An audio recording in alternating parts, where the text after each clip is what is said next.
से भौजी रे नैहर जब आई गाँव के यारा वहाँ बाप पगलाई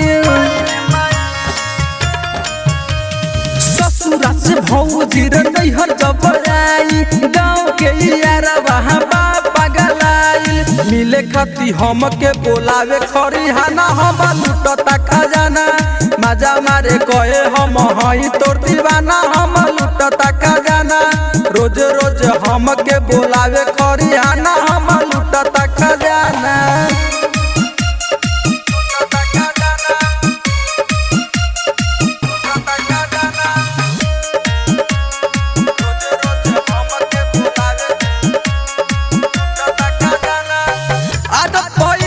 भौजी रे ओकर बाउर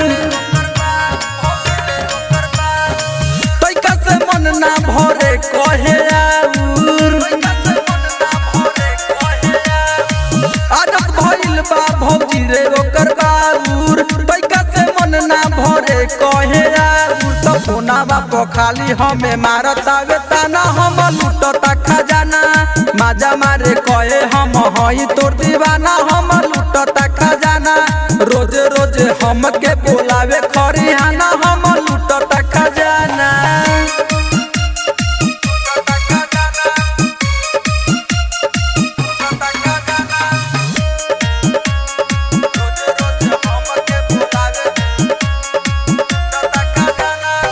भौजी रे कैसे हम पाई छुटकारा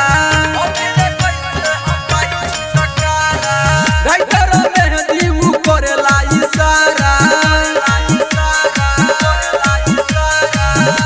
रे कैसे हम पाई छुटकारा राइटर मेहंदी उ करेला इशारा तो से जलस रोज कैसे करी हम माना हम लुटता खजाना